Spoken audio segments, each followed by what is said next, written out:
नमस्कार। आज हम भारत के एक सबसे जीवंत और कह सकते हैं महत्वपूर्ण त्योहारों में से एक नवरात्रि, इस पर थोड़ी गहराई से बात करेंगे। अक्सर हम वो धूमधाम देखते हैं, लोग व्रत रखते हैं, पर कभी सोचा है कि आखिर ये 9 रातें इतनी खास क्यों हैं? हमारे पास जो जानकारी है उसके आधार पर हम कोशिश करेंगे कि इस त्योहार के पीछे जो अलग अलग वजह हैं, जैसे कहानियां हैं, धार्मिक रीतियां हैं, आध्यात्मिक पहलू हैं और जाहिर है जो इतने जबरदस्त सांस्कृतिक उत्सव होते हैं, उन सबको थोड़ा समझे। मतलब मकसद यही है कि इस त्योहार को पूरी तरह से इसके हर पहलू को समझा जाए। हाँ बिल्कुल। जैसा कि नाम से ही पता चलता है, नवरात्रि मतलब 9 रातें। ये 9 रातें देवी दुर्गा यानी आदि शक्ति और उनके 9 अलग अलग रूपों के लिए हैं। और ये साल में 2 बार आती हैं मुख्य रूप से।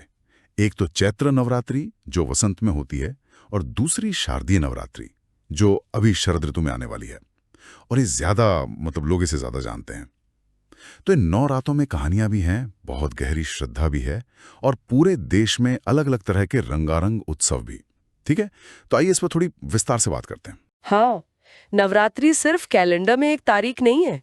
ये एक ऐसा वक्त माना जाता है जब कहते हैं कि ब्रह्मांड की जो ऊर्जाएं हैं वो ज्यादा जागृत होती हैं और इंसान जो है वो आध्यात्मिक तौर पर चीजों को ज्यादा आसानी से ग्रहण कर पाता है। और इसकी जड़ें उन पुरानी कथाओं में हैं जो आज भी हमें जिंदगी के बड़े सबक सिखाती हैं, है ना? सही कहा। तो चलिए सबसे जानी मानी कहानी से शुरू करते हैं, महिषासुर वाली कथा।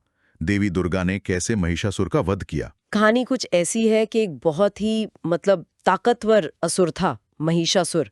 उसने बहुत सालों तक बड़ी कठिन तपस्या की। हाँ, और तपस्या भी ऐसी कि सृष्टि के रचयिता ब्रह्मा जी वो प्रसन्न हो गए और उसे दर्शन दिए। अब महिषासुर ने मांगा अमरता का वरदान, लेकिन ब्रह्मा जी ने कहा भाई देखो, जिसने जन्म लिया है उसकी मृत्यु तो तय है। तब उसने चालाकी दिखाई। उसने कहा ठीक है, तो ऐसा वरदान दीजिए कि मेरी मौत किसी देवता, दानव या पुरुष के हाथ से ना हो सके। उसे लगा कि कोई औरत उसे क्या ही मार पाएगी। एक तरह से उसने स्त्री शक्ति को कम आंका। और बस यही वो गलती कर बैठा। जैसे ही वरदान मिला वो तो शक्ति के नशे में चूर हो गया। महिषासुर ने तीनों लोकों में बिल्कुल हाहाकार मचा दिया। स्वर्ग पर कब्जा कर लिया, देवताओं को भगा दिया वहां से, और धरती पर भी बहुत अत्याचार करने लगा। इंद्र और बाकी सब देवता परेशान होकर पहुंचे त्रिदेवों के पास, ब्रह्मा, विष्णु और महेश के पास। यहाँ दिलचस्प बात यह है कि महिषासुर का संकट ऐसा था कि कोई एक देवता उसे नहीं हरा पा रहा था। वो वरदान ही ऐसा था। तब त्रिदेवों और बाकी सभी देवताओं ने क्या किया? उन्होंने अपने अपनी शक्ति को, अपने तेज को एक जगह इकट्ठा किया, मिलाया, और उस मिलीजुली शक्ति के पुंज से, उस तेज से एक अभूतपूर्व शक्ति प्रकट हुई, देवी दुर्गा। और फिर देवताओं ने उन्हें अपने सबसे शक्तिशाली हथियार दिए, जैसे शिव जी ने अपना त्रिशूल दिया, विष्णु जी ने चक्र, इंद्र ने वज्र दिया, वरुण देव ने पाश दिया। सबने अपनी शक्ति दी। और फिर शुरू हुआ वो महासंग्राम देवी दुर्गा और महिषासुर के बीच। और ये लड़ाई कोई 1-2 दिन की नहीं थी, बल्कि पूरे 9 दिन और 9 रात चली। महिषासुर भी बड़ा मायावी था। वो बार बार रूप बदलता था, कभी भैंसा बन जाता, कभी हाथी, कभी शेर। देवी को धोखा देने की कोशिश करता रहा। हाँ, और ये जो 9 दिनों का संघर्ष है ना, ये सिर्फ एक लड़ाई नहीं है। ये प्रतीक है उस लगातार कोशिश का जो बुराई को जड़ से खत्म करने के लिए जरूरी होती है। ये दिखाता है कि बुरी ताकतें चाहे कितनी भी ताकतवर लगे, आखिरकार देवी शक्ति के सामने, अच्छाई के सामने उन्हें झुकना ही पड़ता है। और आखिरकार 10वें दिन, जिसे हम विजयादशमी कहते हैं, हाँ। माँ दुर्गा ने अपने त्रिशूल से महिषासुर का वध कर ही दिया। हाँ। इस जीत से देवताओं को और धरती के लोगों को उसके आतंक से छुटकारा मिला।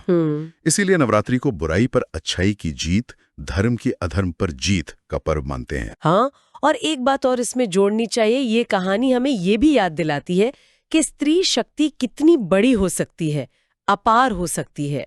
जिस शक्ति को महिषासुर ने कुछ नहीं समझा था, वही उसके अंत का कारण बनी। तो ये नारी के सम्मान और उसकी शक्ति का भी उत्सव है। बिल्कुल, ये तो हुई एक मुख्य कथा। लेकिन नवरात्रि का जो महत्व है उसे एक और बड़ी कहानी से भी जोड़ा जाता है, त्रेता युग से, भगवान राम से। जी हाँ, दूसरी मान्यता ये कहती है कि जब भगवान श्री राम लंका के राजा रावण से युद्ध की तैयारी कर रहे थे तो उनके सामने दुश्मन बहुत बड़ा था, बहुत शक्तिशाली। रावण को भी कई वरदान मिले हुए थे और उसकी सेना भी बहुत बड़ी थी। तब कहते हैं कि अगस्त्य मुनि ने भगवान राम को सलाह दी कि आप देवी दुर्गा की उपासना करें ताकि आपको युद्ध में जीतने के लिए शक्ति और आशीर्वाद मिले। अच्छा, तो भगवान राम ने युद्ध से ठीक पहले पूरे 9 दिनों तक माँ शक्ति के स्वरूप यानी देवी दुर्गा की पूजा की। बिल्कुल, पूरे नियम से, संयम से और पूरी श्रद्धा के साथ पूजा और हवन किया उन्होंने। अगर हम इसे बड़ी तस्वीर से जोड़ें तो ये देखिए कि सत्य और धर्म की स्थापना के लिए मतलब देवीय मदद और अंदरूनी ताकत की जरूरत होती है, चाहे वो स्वयं भगवान ही क्यों ना हो। राम जी का ये कांड दिखाता है कि शक्ति की उपासना कितनी जरूरी है और उनकी भक्ति से माँ दुर्गा प्रसन्न हुई। उन्होंने दर्शन दिए और रावण पर जीत का आशीर्वाद दिया। और फिर 10वें दिन यानी विजयादशमी को ही भगवान राम ने रावण का वध किया और सीता माता को छुड़ाया, लंका पर विजय पाई। तो ये कहानी भी उसी मूल बात को कि सत्य की असत्य पर जीत होती है और पक्का करती है। और ये नवरात्रि के तुरंत बाद जो दशहरा आता है उससे सीधा जुड़ती है। दशहरा मतलब 10 सिर वाले रावण पर राम की जीत का दिन। बिल्कुल, दोनों ही कहानियां, चाहे वो महिषासुर वाली हो या रावण वाली, आखिर में संदेश एक ही देती हैं कि बुराई चाहे कितनी भी ताकतवर लगे, जीत अंत में सच्चाई और धर्म की ही होती है। यही नवरात्रि के त्योहार का मुख्य भाव है। ये पौराणिक कहानियां तो खैर नीर हैं, लेकिन नवरात्रि का जो असली अनुभव है वो तो शायद इसके धार्मिक और आध्यात्मिक पहलुओं में है। इन 9 दिनों में लोग जिस तरह की साधना करते हैं, अनुशासन रखते हैं, वो कमाल का होता है। बिल्कुल, ये समय अपने अंदर झांकने का और आध्यात्मिक ऊर्जा को जमा करने का माना जाता है। सबसे खास चीज है उपवास या व्रत रखना। बहुत से लोग तो पूरे 9 दिन सिर्फ फल खाते हैं, कुछ लोग दिन में एक बार सात्विक खाना खाते हैं और कुछ तो सिर्फ पानी पर भी रहते हैं। पर यह सिर्फ खाना छोड़ना नहीं है। तो फिर इसका गहरा मतलब क्या है? क्या बस शरीर साफ करना या कुछ और भी? इसका गहरा महत्व ये है कि व्रत रखने से हमारी जो इच्छा शक्ति है वो मजबूत होती है। ये हमें अपनी इंद्रियों पर, खासकर जीभ के स्वाद पर और भूख पर काबू करना सिखाता है। जब हम बाहरी चीजों से, भोगों से अपना ध्यान हटाते हैं तो हमारी ऊर्जा अंदर की तरफ मुड़ती है, साधना की तरफ। इससे मन शांत होता है, बुरे विचार कम होते हैं और चेतना साफ होती है। साथ ही इन दिनों में लोग कोशिश करते हैं कि झूठ ना बोलें, गुस्सा ना करें, किसी का बुरा ना करें। तो ये वाणी का और कर्म का भी संयम है। अच्छा, मतलब ये एक तरह का डिटॉक्स हुआ, पर सिर्फ शरीर का नहीं, मन और आत्मा का भी डिटॉक्स। हाँ, बिल्कुल सही कहा। ये अपनी स्पिरिचुअल बैटरी को रिचार्ज करने जैसा है। लोग इन दिनों में खास तौर पर देवी के मंत्रों का जाप करते हैं, जैसे दुर्गा सप्तशती का पाठ करते हैं बहुत लोग, ध्यान करते हैं और मंदिरों में या घरों में जो घट स्थापना होती है, कलश रखते हैं, उसके पास देवी की पूजा करते हैं। ये सारी चीजें इंसान को परमात्मा के करीब लाने और अंदरूनी शांति पाने में मदद करती हैं। और सबसे सुंदर बात, हर दिन देवी के एक अलग रूप को समर्पित है। ये मुझे हमेशा बड़ा अच्छा लगता है। 9 रातें, 9 देवियां। पहले दिन माँ शालपुत्री जो पर्वतराज हिमालय की बेटी हैं, फिर दूसरे दिन माँ ब्रह्मचारिणी, तपस्या का रूप, तीसरे दिन माँ चंद्रघंटा जिनके माथे पर घंटे जैसा चांद है, चौथी माँ कुष्मांडा, कहते हैं उन्होंने ब्रह्मांड रचा, पांचवीं स्कंदमाता कार्तिकेय भगवान की माँ, छठी माँ कात्यायनी जो कात्यायन ऋषि के घर जन्मी, सातवीं माँ कालात्री जिनका रूप डरावना है पर भक्तों के लिए अच्छा है, आठवीं महागौरी गोरे रंग वाली और 9वीं माँ सिद्धिदात्री जो सारी सिद्धियां देती हैं। ये सिर्फ नाम नहीं है, ये तो देवी की शक्ति और दया के अलग अलग रूप हैं। बिल्कुल, ये 9 रूप असल में जो स्त्री ऊर्जा है ना, उसके पूरे स्पेक्ट्रम को दिखाते हैं। जैसे शैलपुत्री में स्थिरता है तो ब्रह्मचारिणी में तपस्या और वैराग्य है, चंद्रघंटा में वीरता भी है और सौम्यता भी, कुष्मांडा में बनाने की शक्ति है, सृजन की, स्कंदमाता में माँ का प्यार है, वात्सल्य, कात्यायनी में धर्म की रक्षा का संकल्प है, कालरात्रि में बुराई को नष्ट करने की शक्ति है, तो महागौरी में पवित्रता और शांति है, और सिद्धिदात्री तो सारे ज्ञान और आध्यात्मिक कामयाबियों का स्रोत है। भक्त अपनी इच्छा और अपनी प्रकृति के हिसाब से इन रूपों की पूजा करते हैं। कुछ जानकार तो हर रूप को शरीर के खास चक्रों या ऊर्जा केंद्रों से भी जोड़ते हैं। वाह, ये तो सच में बहुत गहरा है। अच्छा, अब अगर हम आध्यात्मिक और पौराणिक बातों से थोड़ा हटकर देखें, तो नवरात्रि का जो सांस्कृतिक रंग है, वो तो जैसे पूरे भारत को एक धागे में पिरो देता है। हर जगह अलग ढंग से मनाते हैं, पर जोश वही रहता है। हाँ, ये इस त्योहार की सबसे बड़ी खूबी है, अनेकता में एकता। आप पश्चिम भारत में जाइए, गुजरात और महाराष्ट्र में, तो वहाँ नवरात्रि का मतलब है गरबा और डांडिया रास की रातें। क्या माहौल होता है! लोग पारंपरिक रंग बिरंगे कपड़े पहनते हैं और एक बड़े से घेरे में म्यूजिक की धुन पर ताल से ताल मिलाकर नाचते हैं। डांडिया में वो छोटी सजी हुई लकड़ियों से खेलते हुए नाचते हैं। ये सिर्फ नाच गाना नहीं है, बल्कि देवी की पूजा का एक सामूहिक और बहुत ही ऊर्जावान तरीका है। वो माहौल, वो संगीत, वो तालमेल देखने लायक होता है सच में। हाँ, मैंने गरबा के वीडियोस देखे हैं, वो एनर्जी तो कमाल की होती है। अच्छा, और अगर पूरब की तरफ चलें, खासकर पश्चिम बंगाल, उड़ीसा, असम में, तो वहाँ दुर्गा पूजा का एकदम भव्य रूप देखने को मिलता है। शारदीय नवरात्रि के जो आखिरी 4-5 दिन होते हैं, वो वहाँ दुर्गा पूजा के तौर पर मनाए जाते हैं। बिल्कुल, दुर्गा पूजा वहाँ का सबसे बड़ा सांस्कृतिक और सामाजिक त्योहार है। तैयारियां महीनों पहले से शुरू हो जाती हैं। शहरों में, गांवों में बड़े-बड़े खूबसूरत कलात्मक पंडाल बनते हैं। उनकी थीम भी अलग-अलग होती है, कभी कोई सामाजिक मुद्दा, कभी पारंपरिक कला। इन पंडालों में माँ दुर्गा की महिषासुर का वध करती हुई बड़ी-बड़ी मूर्तियां रखी जाती हैं। साथ में उनके बच्चे लक्ष्मी जी, सरस्वती जी, गणेश जी और कार्तिकेय जी भी होते हैं। ये सिर्फ धार्मिक कार्यक्रम नहीं है, ये कला, संस्कृति और लोगों के मिलने-जुलने का संगम है। लोग नए कपड़े पहनते हैं, पंडाल घूमने जाते हैं, तरह-तरह के खाने का लुत्फ उठाते हैं। और उत्तर भारत में, वहाँ भी तो नवरात्रि बहुत बड़े पैमाने पर मनती है। हाँ, उत्तर भारत में, जैसे उत्तर प्रदेश, दिल्ली, मध्य प्रदेश, राजस्थान में नवरात्रि के दौरान 9 दिन का व्रत, पूजा और देवी जागरण तो होता ही है। साथ ही रामलीला का मंचन एक बहुत बड़ा आकर्षण होता है।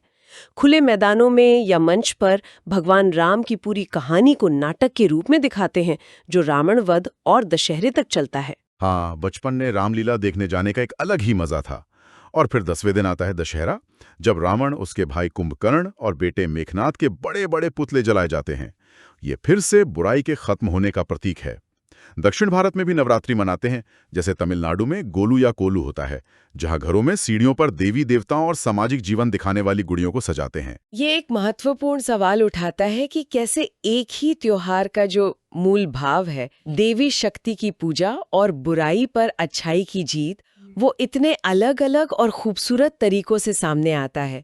ये भारत की वो जो अनेकता में एकता वाली भावना है, उसका जीता जागता सबूत है। हर इलाका अपनी स्थानीय परंपराओं को, अपनी कलाओं को, अपने सामाजिक रीति रिवाजों को इसमें जोड़ देता है, जिससे ये त्योहार और भी ज्यादा समृद्ध हो जाता है।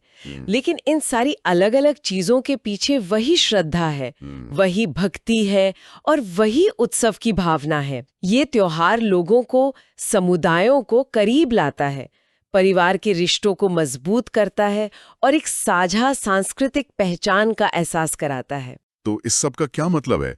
अगर हम इस पूरी बातचीत को समेटें, तो नवरात्रि सिर्फ 9 दिन का कोई धार्मिक अनुष्ठान या छुट्टी नहीं है। ये हमें उन कहानियों की याद दिलाता है जहां आखिर में अच्छाई की जीत होती है, चाहे वो दुर्गा माँ का महिषासुर को मारना हो या राम जी का रावण को। ये हमें आध्यात्मिक अनुशासन जैसे व्रत, संयम, ध्यान, इनके जरिए खुद को बेहतर बनाने का एक मौका देता है। और ये हमारी जो कमाल की सांस्कृतिक विविधता है, उसका जश्न है, जहां गरबा की थिरकन से लेकर दुर्गा पूजा की भव्यता और रामलीला के मंचन तक सब एक ही श्रद्धा के धागे में बंधे हैं। एकदम सही कहा। इन स्रोतों से जो मुख्य संदेश निकल कर आता है, वो यही है कि जीवन में जो नकारात्मकता है, जो चुनौतियां हैं, जो बुराइयां हैं, चाहे वो बाहर हों या हमारे अपने अंदर, वो कितनी भी ताकतवर क्यों न लगे, पर सकारात्मकता से, सच्चाई से और देवी की कृपा से उन पर जीत पाना मुमकिन है। नवरात्रि इसी विश्वास को फिर से जगाने का, अपनी अंदरूनी शक्ति को पहचानने का और सकारात्मक ऊर्जा से भरने का समय है। ये भक्ति, आत्मबल और एक उम्मीद का पर्व है। बिल्कुल।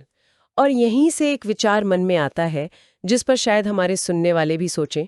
ये जो सदियों पुरानी कहानियां हैं, ये व्रत उपवास के नियम हैं, देवी के 9 रूपों की पूजा है और ये जो रंगारंग सामूहिक उत्सव है, आज की इस तेज रफ्तार वाली, टेक्नोलॉजी से भरी और अक्सर तनाव वाली जिंदगी में हमारे लिए इनके क्या मायने हैं?